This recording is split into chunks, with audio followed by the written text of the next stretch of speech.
So, mabig up po sa ating lahat. So, simulan na po tayo sa ating celebration sa umaga.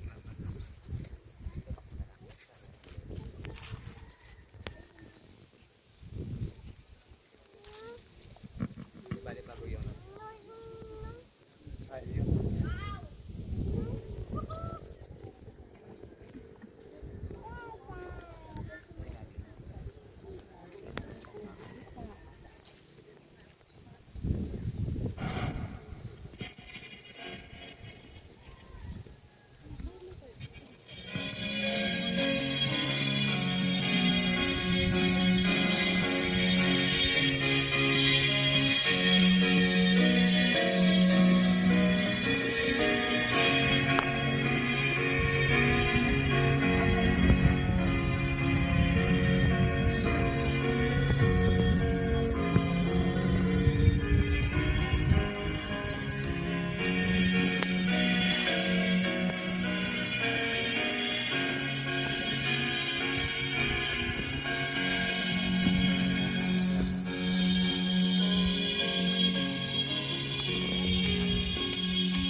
pasensya ng bawat isa.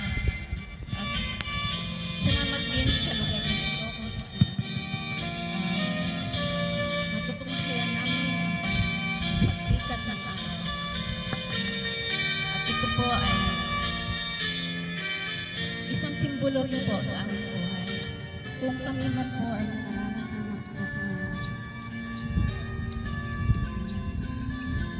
pagsubok sa aming buhay,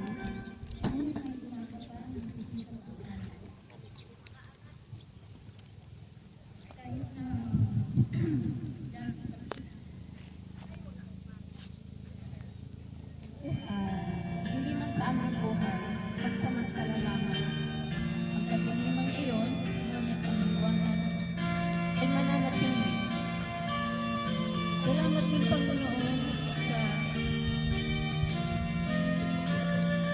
minsan na pinagkaloob mo sa amin sa araw na ito. Kaya kami nakarating na ng matiwasay sa araw na ito, Panginoon. Gabayan mo kami, Lord, sa umagang ito.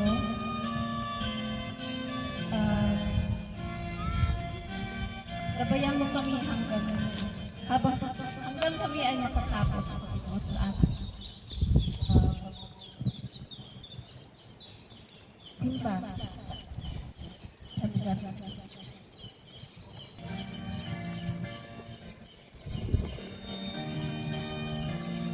Gabayan mo rin kami, Panginoon, habang kami ay naririto at ingatan mo po ang bawat isa sa pangalan ng Panginoon Jesus. Amen. Ang panalangin.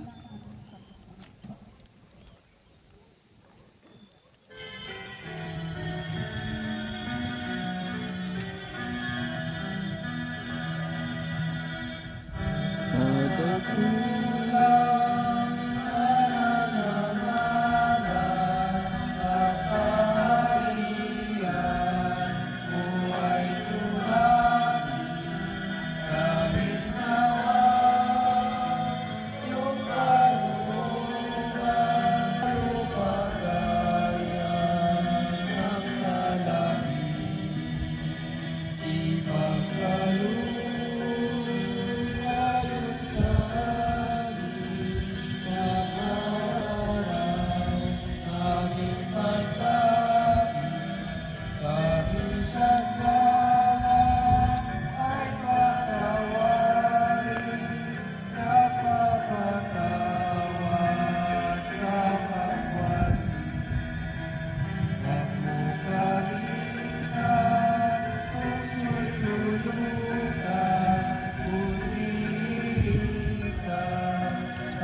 Mamaya.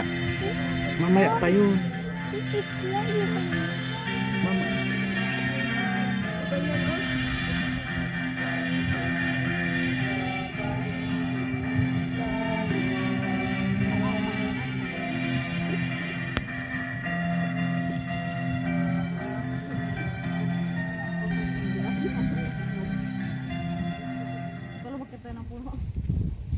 Ayun naman po. Upahin natin. Ulit. Kasi kulot.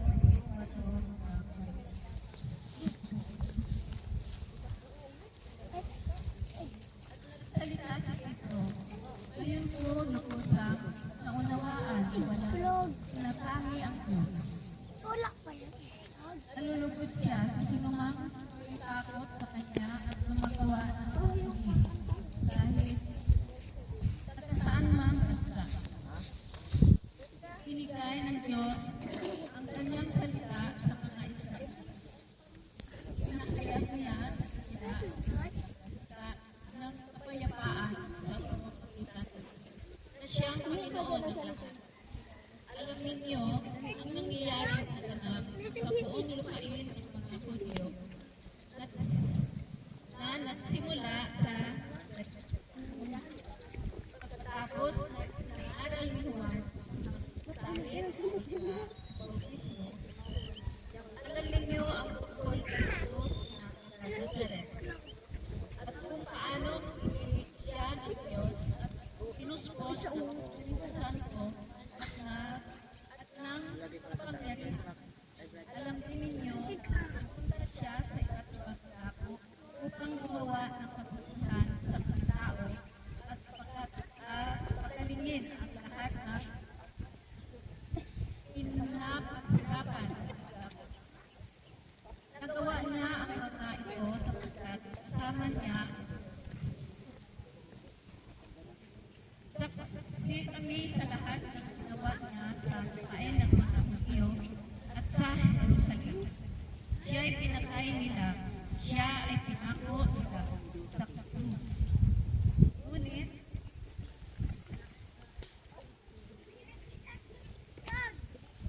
muling lumay ng Diyos sa ikatlong araw at hinayaang pakita ang salita.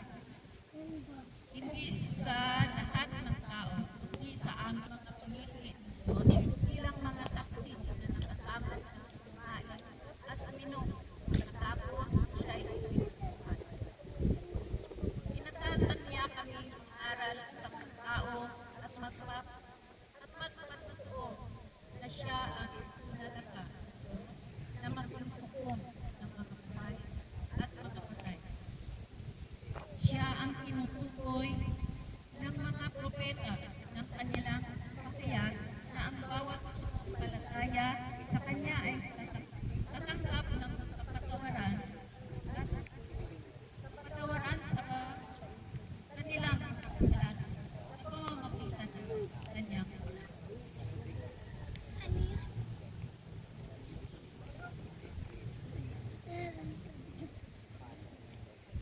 Magandang umaga sa ating lahat. Ang pangalawang laban ay nagbubuhat sa mga kulto na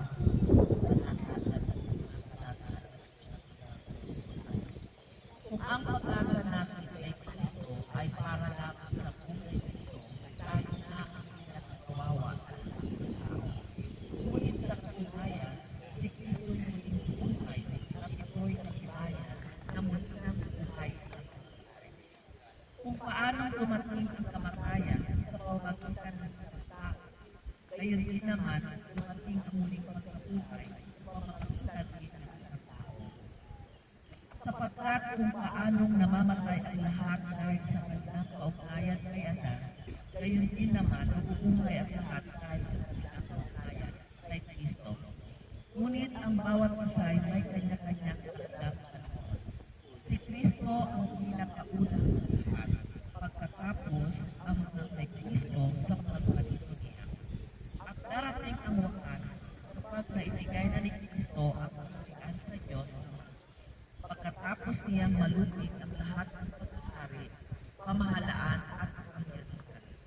Sapagkat si Kristo'y dapat maghari hanggang sa malupit niya masuko ang kanyang mga kaaway. Ang kahuli-huli ang kaaway na kanyang lulupigin ay ang kamatayan. Ay po ito ay sa pagkabasa ng iyo. Basahin ko po sa inyo ang 33 verse 1. Sabi niya, madilim-dilim pa ng unang araw ng isang linggo, papunta si Maria Magdalena sa libingan. Naratnan niyang nakaalis na ang batong nakatakil sa libingan. Dahil dito, patakbo siyang pumunta kay Simon Pedro at sa alagad na mahal niya. At sinabi sa kanila, kinuha nila ang Panginoon mula sa libingan at hindi namin alam kung saan siya nilagay. Sina Pedro at ang nasabing alagad ay nagpunta sa libingan. Kapwa sila tumakbo, ngunit sinahan, naunahan ng isa. Yumuko siya at sumilip sa loob ng libingan, ngunit hindi siya pumasok.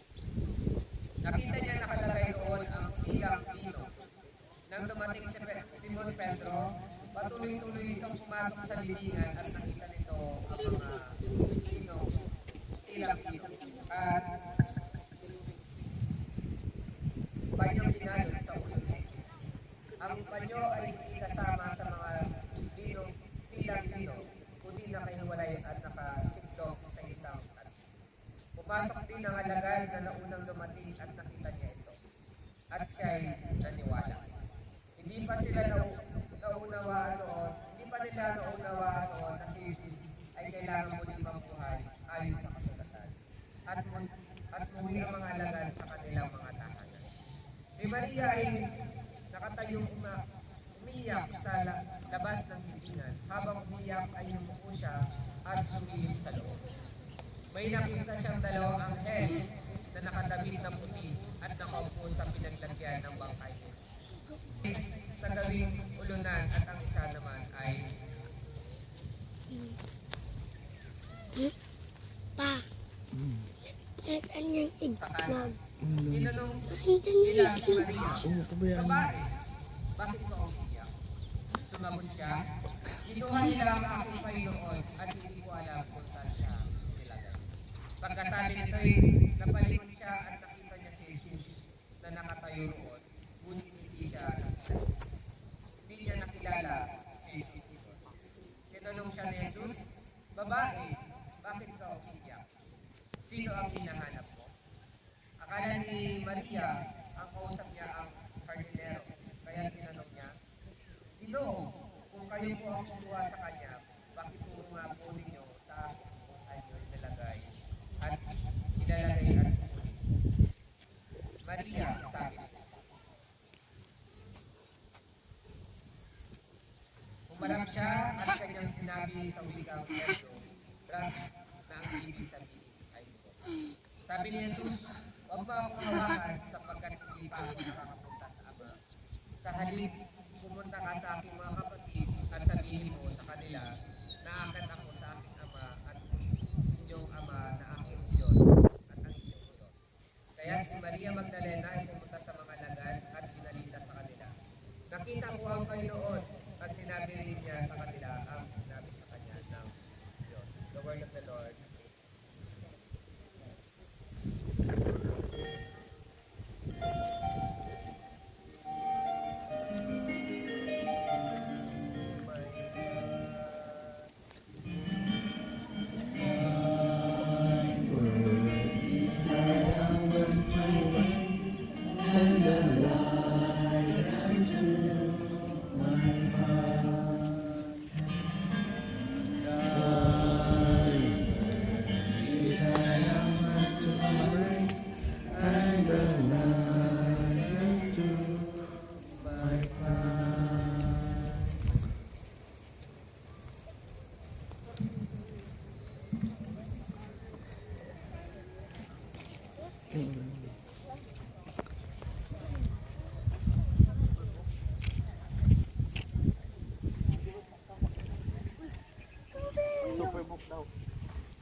Uy, tawagin mo sila. Uy. Ah,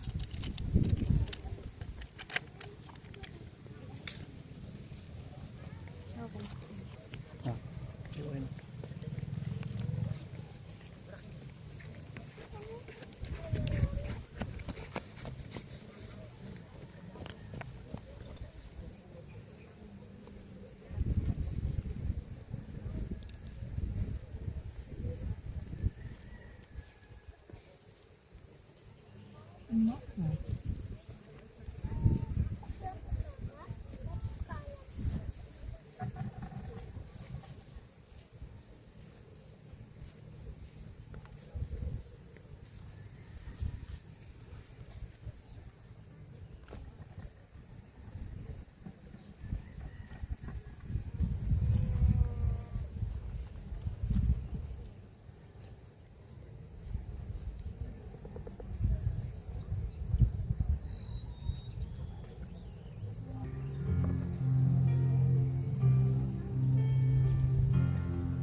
Rinig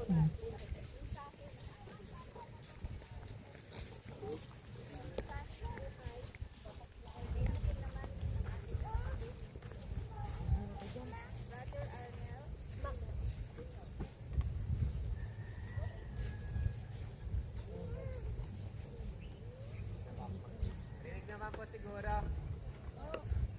Rinig po dyan sa likod. So, God is good. And all the time. Diba, napakabuti ng Diyos. Kasi nakita po natin yung sunrise service, ay sunrise kanina. So, ngayong linggo po, ito po yung muling pagkabuhay ni Jesus. Pag-alala po natin sa muling pagkabuhay niya. So, doon po sa John chapter 20 verse 1 to 18, dito po makikita po natin yung kwento na sa bawat libingan, doon sa libingan na yon, biglang nabuksan yung libingan na yon. Noong panahon po kasi na yon, hindi po siya libingan na ganun po sa atin na ginagamit po natin.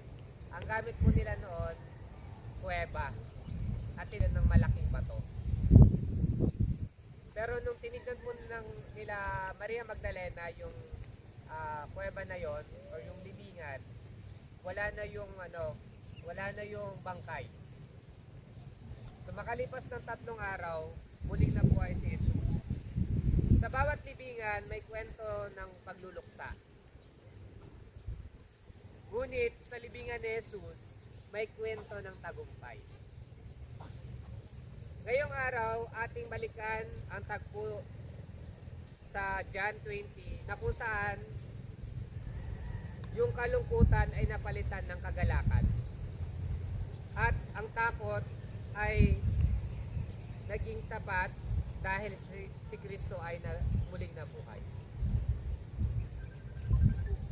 Dito po may pag-uusapan po tayong tatlo.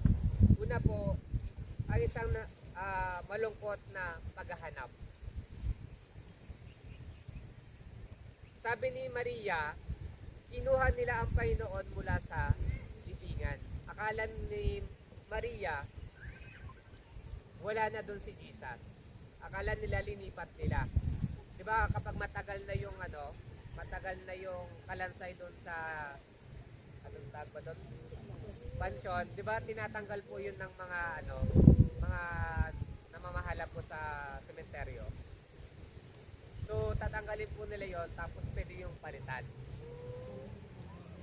Pero dito po 3 araw pa lang po na nakalipas.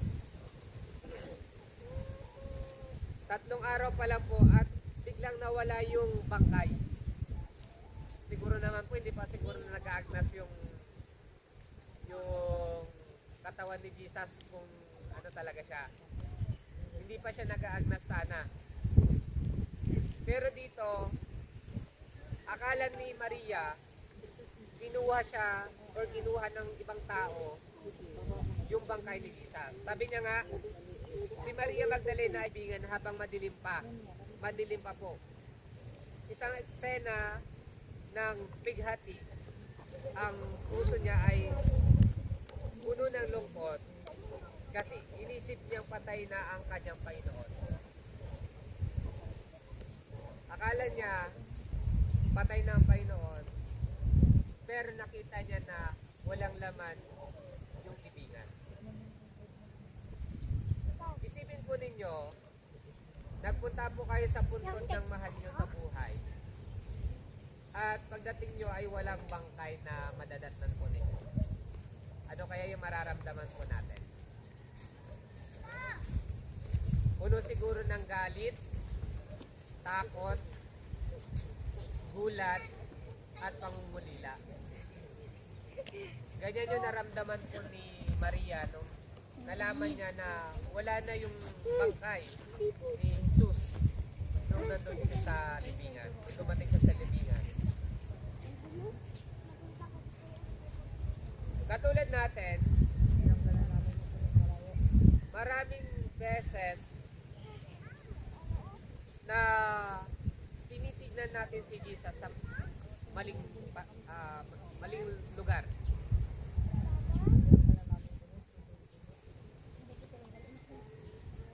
Pero akala natin patay siya, pero ang totoo, buhay siya. Ito na nga yung patunay na inaalala po natin siya ngayon. Yung muling pagkabuhay niya. Kapag ikaw ay nabubuluhan, nalulungkot, at tila nawawalan ng direction, tandaan natin na si Jesus ay hindi nawawala. Kundi siya ay nabuhay at kasama natin. Sabi niya nga, di ba? Sasamahan kita saan ka man magpunta. Pangalawa po, isang dakilang katotohanan ang nabunyag. Diyan ba yung ano? Diyan ba yung ano? Sabi Punta ni kayo doon. Jesus, Punta kayo doon. Maria, Oh, tinawag siya ng Panginoon punta kayo doon. at tumugon siya, Rabi, Guro. Si Maria ay umiyak sa labas ng libingan. Hindi niya maintindihan ang nangyayari. Then, may isang tao na nagsalita at tinawag ang kanyang pangalan. Isa lamang ang nakakatawag sa kanya ng ganon, si Jesus. Kaya, na-recognize niya agad na si Jesus yung tumatawag sa kanya. The resurrection of Jesus is not a concept of force. He is a person na tumawag sa kanya. Hindi lang siya parang multo na tumawag lang sa kanya. Hindi lang siya yung parang guni-guni niya lang na tinawag siya ni Jesus. Kundi tinawag siya ng isang tao na nakakakilala sa kanya. Si Jesus ay hindi malayo nung panahon na yon. Napakalapit niya kay Maria.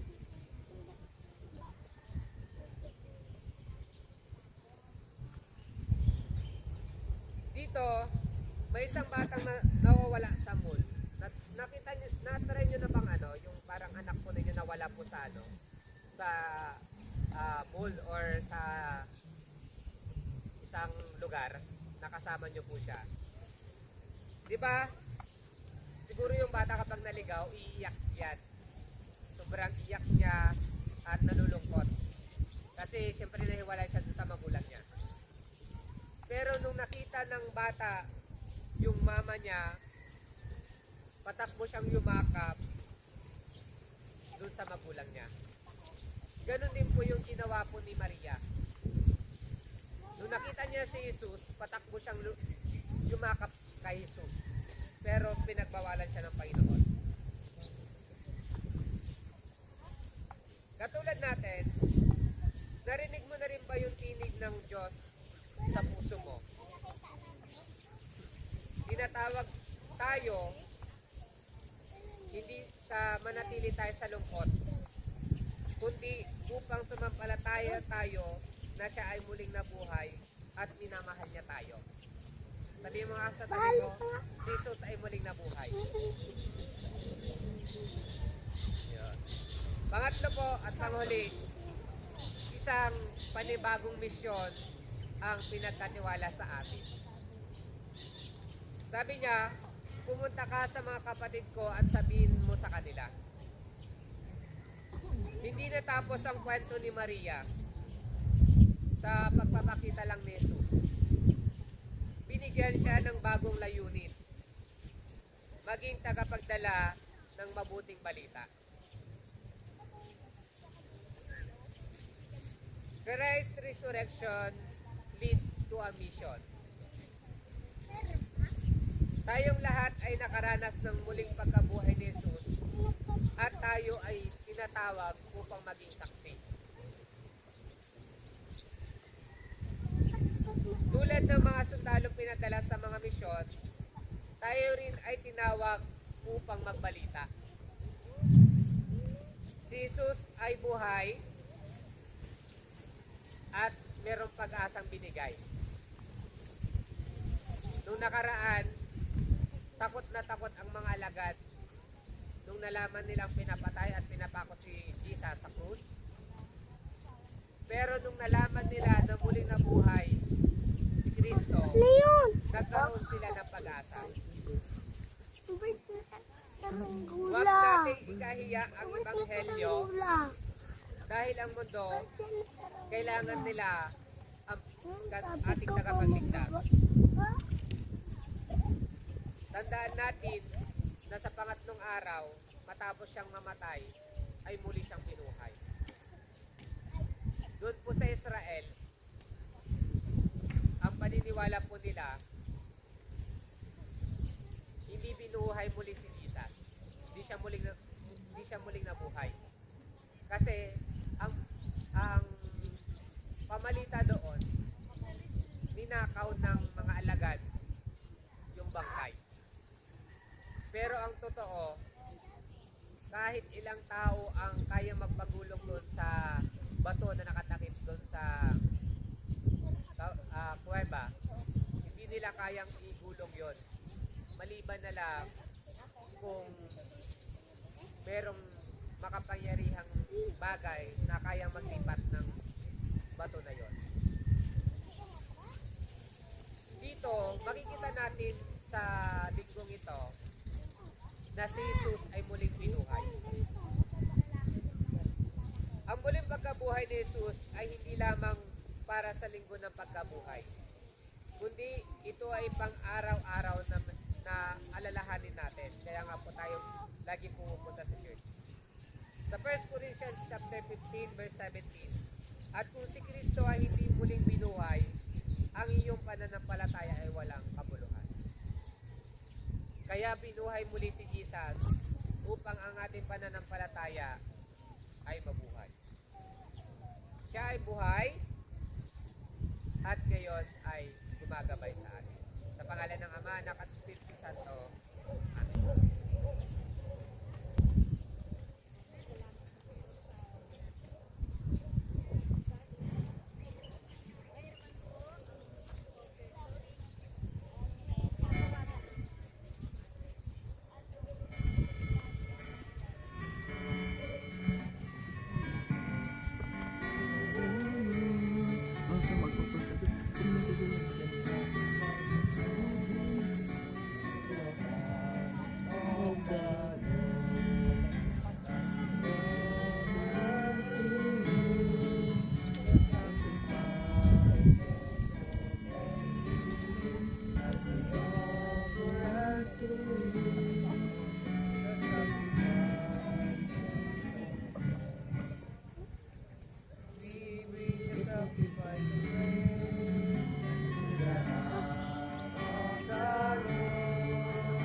Amen. As we overrun to you. Ito. Panginoon, maraming pong salamat sa mga biyaya ito na pinagkaloob sa amin. Patunay na ikaw ay muling nabuhay, Panginoon, sa oras ito. Maraming pong salamat sa mga pagpapalang ito. At panilang po sa komunikasyon ng Lord of Victims at mga papapunta sa hindi po ito isang misyon namin sa iglesia rito upang mas makilala ka pa ng ibang tao na ikaw ay muling nabuhay sa mundo. Sa pangalan ni Jesus, Amen.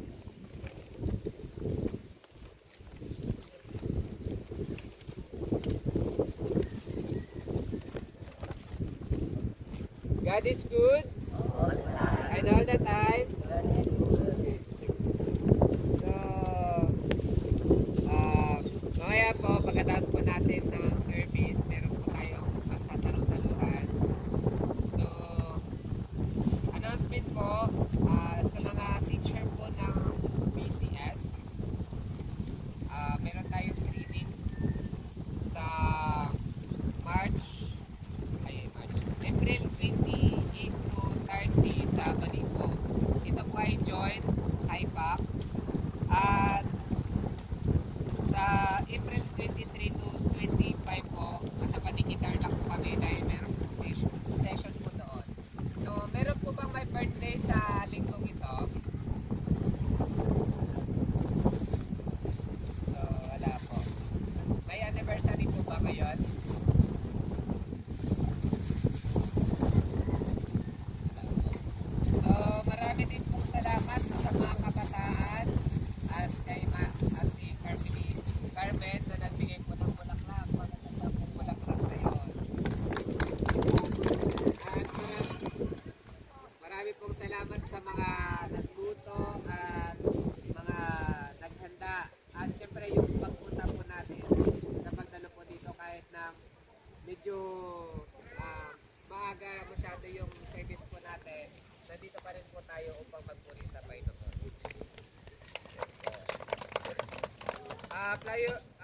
Yung flower donor po natin, i-volunteer po natin next Sunday. At ang ating worship assistant, April 26, ang ating liturgist po is si Uncle Prudencio. Ang ating usher, acolytes po, Uncle Richie at Kuya Uncle Ryan. Usher, si Papa at si Uncle Glenn. Ang ating Bible reader po si Uncle Jonathan. So, ang palakpakan po natin ng Panginoon kasi nakailikom po tayo ng 8,220. Sa Diyos po ang lahat ng papuri at pasasalamat.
pagkabuhay sa mga patay, Panginoon. Pinatunayan mo po, Panginoon, na ikaw ang Diyos na siyang nagbigay ng pag-asa sa atin at nagmahal sa atin. Sa oras na ito, Panginoon, marami pong salamat at patuloy mo kami ginabayan upang makadalo dito sa lugar na ito, Panginoon. At nawa, Panginoon, ikaw ang papagpulihan, mapasalamatan sa aming gagawin, Panginoon. Naalala namin ang muli mong pagkabuhay sa oras na ito, Panginoon. Sa oras na ito, Panginoon, marami pong salamat sa buhay ng bawat isa. Sa mga bata hanggang sa mga matatanda na patuloy na nagpupuri, nagpapasalamat sa buhay nila, Panginoon. At sa oras na ito, Panginoon, patuloy mong ibuhos ang iyong pagpapala sa bawat isa. At nawa, ang lahat ng aming napakinggan, narinig sa oras na ito,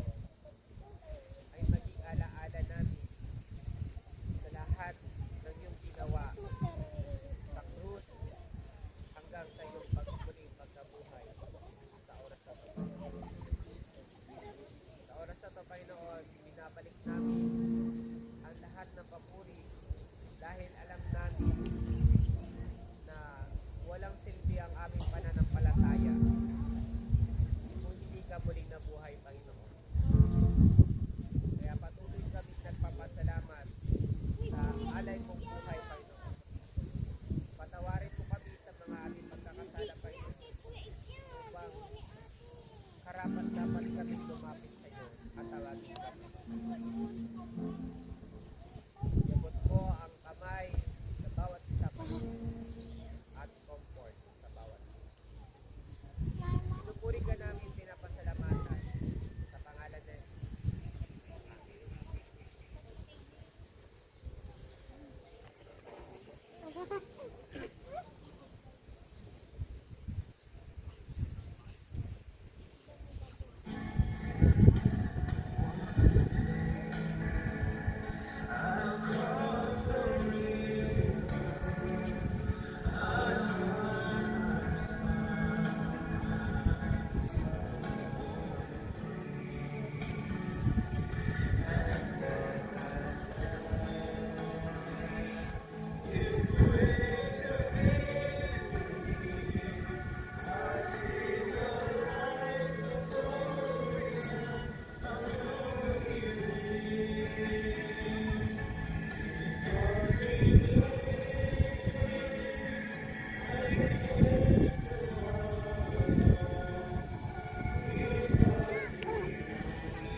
Ngayon po ang ating panambahan po ay tapos na, pero ang ating paglilingkod ay magpapatuloy.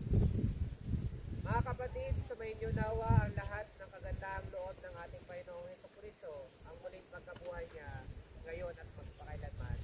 Amen.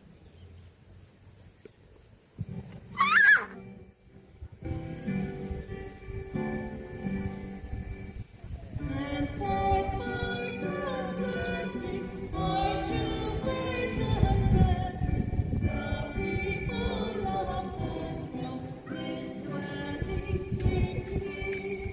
The serpent faces on the extent, the fruits of our mercy in our who believe.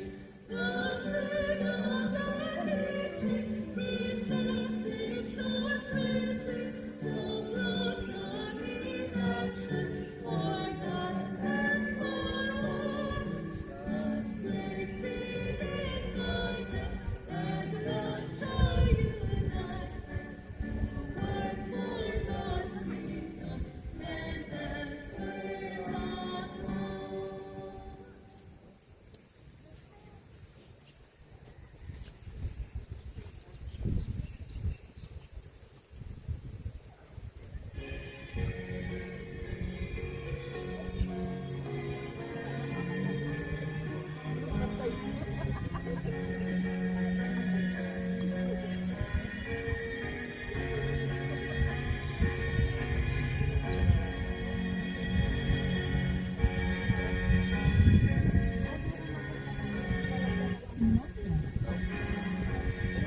Ito, isang mataas po na paborito aking Panginoon.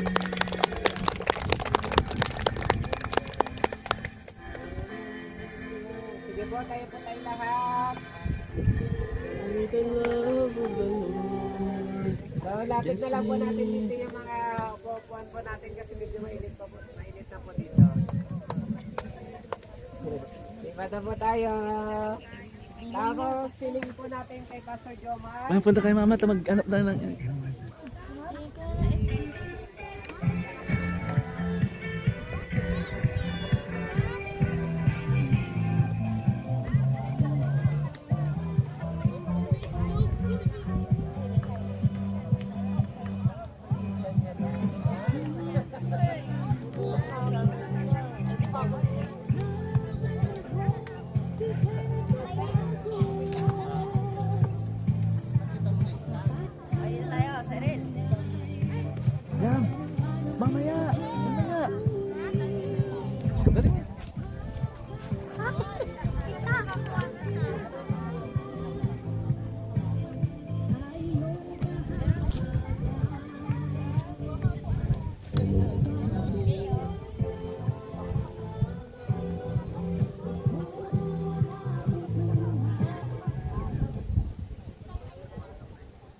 Sige po. Tayo po ay tumayo. Pasilingin po natin kay Pastor Jomar na ipa-bless ang ating mga pastor.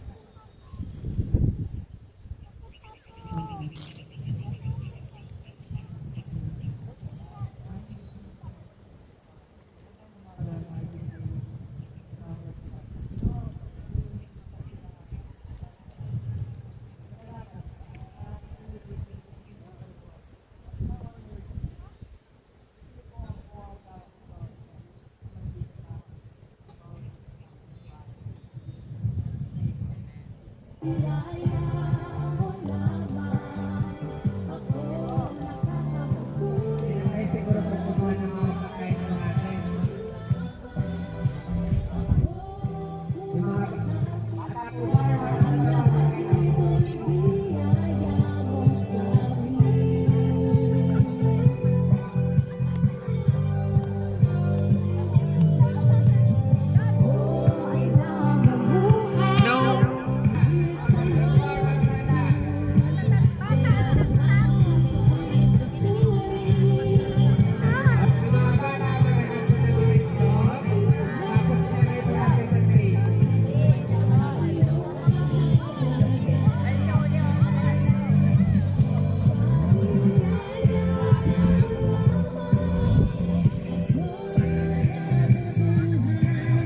yung itlog po, pakidala po dito.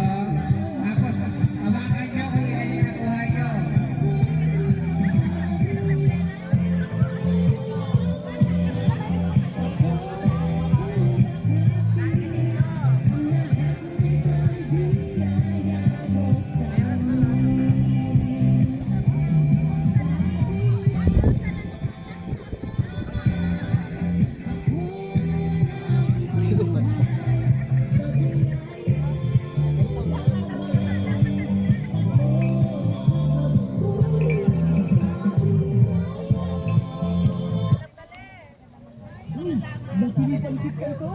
Alam mga kanila kung saan nila pinahal.